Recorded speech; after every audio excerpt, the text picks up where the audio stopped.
హల్లెలూయా. యేసేకు మహిమ కలుగును గాక. యేసేకే మహిమ కలుగును గాక. ఈరోజు వాక్య ధ్యాన నిమిత్తమై హెబ్రీ రాసిన పత్రిక 6వ అధ్యాయము 14వ వచనం చదువుకుందాం. ఈరోజు వాక్య ధ్యాన నిమిత్తమై హెబ్రీ రాసిన పత్రిక 6వ అధ్యాయం 14వ వచనం. నిశ్చయముగా నేను నిన్ను ఆశీర్వదింతును, నిశ్చయముగా నిన్ను విస్తరింపజేతును. ప్రియమైన దేవుని పిల్లరా, దేవుడు ఈరోజు నీతో నాతో మనందరితో మాట్లాడుతున్నాడు. అబ్రహాముకు దేవుడు ఇచ్చినటువంటి వాగ్దానాన్ని హెబ్రీ గ్రంథకర్త చాలా స్పష్టంగా విషయాలు తెలియజేస్తూ ఉన్నాడు. ఆది కాండంలో 12వ అధ్యాయంలో 1 నుంచి 5 వచనాలు మనం చదువుకున్నట్లయితే అందులో అబ్రహాంతో దేవుడు చాలా స్పష్టంగా మాట్లాడుతూ అబ్రహాంని ఎలా ఆశీర్వదిస్తున్నానో అనే విషయాలు చాలా స్పష్టంగా అక్కడ చెప్పబడ్డాయి. ఇంకా మనం ఆది కాండము 15వ అధ్యాయం చదివితే అక్కడ కూడా అబ్రహాం గురించి రాయబడింది, నేను నిశ్చయముగా నేను ఆశీర్వదిస్తాను అని.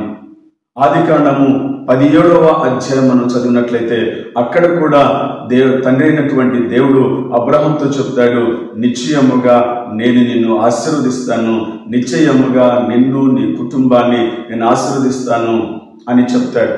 అలాగే ఆది కాండము 21వ అధ్యాయంలో కూడా దేవుడు చెప్తాడు, చాలా స్పష్టంగా చెప్తాడు, నేను నిన్ను ఆశీర్వదిస్తాను, నీ సంతానాన్ని నేను అభివృద్ధి పరుస్తాను, నీ సంతానాన్ని నేను విస్తరింపచేస్తాను అనే విషయాలను దేవుడు చాలా స్పష్టంగా చెప్తాడు. మరి అబ్రహాంతో దేవుడు చెప్పినటువంటి ఈ మాటల్ని కొత్త నిబంధన గ్రంథంలో హెబ్రీయులకు రాసినటువంటి పత్రికలో 6వ అధ్యాయము ఈ 14వ వచనంలో కూడా హెబ్రీ గ్రంథకర్త చాలా స్పష్టంగా చెప్తూ ఉన్నాడు, నిశ్చయముగా నేను నిన్ను ఆశీర్వదిస్తాను అని. అబ్రహాముకు దేవుడు ఇచ్చినటువంటి వాగ్దానం.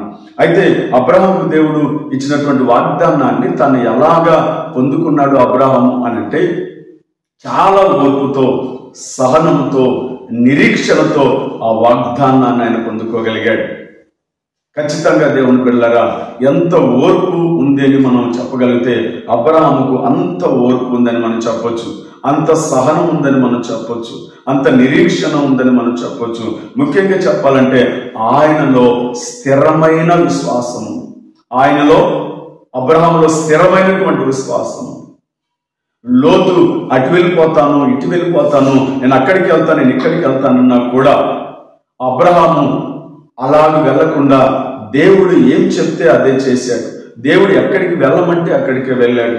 దేవుడు ఏమి మాట్లాడమంటే అదే మాట్లాడాడు, ఏమి చేయమంటే అదే చేశాడు. ప్రియమైన దేవుని బిడ్డలారా, ఈరోజు నా దేవుడు నీతో కూడా మాట్లాడుతున్నాడు, నిశ్చయముగా నేను నిన్ను ఆశీర్వదిస్తాను, నిశ్చయముగా నిన్ను నేను విస్తరింపచేస్తానని నీకు కూడా ఈరోజు దేవుడు వాగ్దానం ఇస్తూ ఉన్నాడు.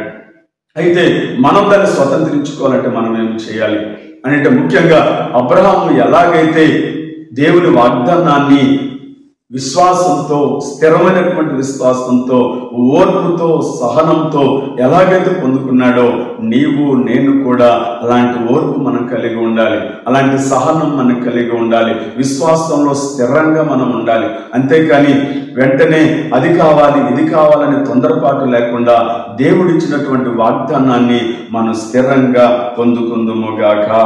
ఆమేన్. విశ్వాసంలో మనం నమ్మకంగా ఉండాలి, విశ్వాసంలో నీవు నేను నమ్మకంగా ఉండాలి. అబ్రహాము ఎలాగైతే నమ్మకంగా ఉన్నాడో, దేవుని ఎడల ఎలాగైతే నమ్మకంగా ఉన్నాడో అలాగే నీవు కూడా దేవుని ఎడల నమ్మకంగా ఉంటే ఖచ్చితంగా దేవుడు నిన్ను, నీ కుటుంబాన్ని కూడా ఆశీర్వదిస్తాడు. యేసయ్య ఈరోజు నీతో వాగ్దానం చేస్తున్నాడు, నిశ్చయముగా నిన్ను, నీ కుటుంబాన్ని నేను ఆశీర్వదించబోతున్నాను. ఆమేన్. నిశ్చయముగా నిన్ను, నీ సంతాన్ని నేను విస్తరింపజేయబోతున్నాను. హల్లెలూయా అని దేవుడు వాగ్దానం చేస్తున్నాడు. ఆ వాగ్దానం పొందుకోగలిగాలి, నేను కూడా పొందుకోగలిగాను. అటువంటి వాగ్దానం పొందుకోవాలంటే నువ్వు కూడా విశ్వాసంలో స్థిరంగా ఉండాలి, విశ్వాసంలో దినదినము అభివృద్ధి చెందుతూ ఉండాలి, ఓర్పు సహనము కలిగి దేవుడిచ్చినటువంటి వాగ్దానాన్ని పొందుకునేంత వరకు కూడా నమ్మకంగా దేవుని కోసం ఎదురు చూసే బిడ్డగా నువ్వు ఉందువుగాక. ఆమేన్. నా దేవుడి రోజు నీతో వాగ్దానం చేస్తున్నాడు, నిశ్చయముగా నీ కుటుంబాన్ని నా యేసయ్య ఆశీర్వదించునుగాక, నిశ్చయముగా నీ కుటుంబాన్ని విస్తరింపజేయునుగాక, నిశ్చయముగా నువ్వు చేస్తున్నటువంటి పనులలో అభివృద్ధిని దేవుడు ఇచ్చునుగాక, నువ్వు చేస్తున్నటువంటి వ్యాపారంలో నా దేవుడు అభివృద్ధినిచ్చి ఆశీర్వదించి ఫలభరితంగా మార్చునుగాక. ఆమేన్. దేవుడు నీకు అప్పగించినటువంటి సేవా పరిచయను నా దేవుడు ఆశీర్వదించి విస్తరింపచేయునుగాక. ఆమేన్. తలవంచండి, చిన్న ప్రార్థన చేసుకుందాం. మహాపరిశుద్ధుడైన మా పేపర్లోకపు తండ్రి, నీ ఘనమైన శ్రేష్టమైన అతి పరిశుద్ధమైన ఉన్నతమైన నామానికి వందనాలు. యేసయ్య, అబ్రహాంతో మీరు ఇచ్చినటువంటి వాగ్దానాన్ని నాయన నువ్వు నెరవేర్చిన దేవా నీకు వందనాలు. ఇప్పుడు కూడా అబ్రహాం నాయన అయా తన పేరుతో నాయన అయా తండ్రి నాయన అనేక జనాలు ఉద్భవించాయి ప్రభా. అయా తండ్రి నాయన నిశ్చయముగా నేను నిన్ను విస్తరింపజేస్తాను అని చెప్పి వాగ్దానం చేశావు, నిశ్చయముగా నేను నిన్ను ఆశీర్వదిస్తాను వాగ్దానం చేశావు అయ్యా. ఈరోజు తండ్రి నాయన ఈ వాక్యం ఇంటి బిడ్డలతో కూడా మీరు వాగ్దానం చేస్తూ ఉన్నారయ్యా. నిశ్చయముగా నేను నిన్ను కూడా ఆశీర్వదిస్తానని మీరు వాగ్దానం చేసిన దేవుడవు, నమ్మదగిన దేవుడవయ్యా. మేము కూడా నమ్మకంగా ఉండే కృపను మాకందరికీ దయచేయమని నజరేయుడైన యేసుక్రీస్తు నామములో అడిగి వేడుకొనుచున్నాము తండ్రి. ఆమేన్. ఆమేన్. హల్లెలూయా. యేసయ్యకు మహిమ కలుగును గాక. ఆమేన్.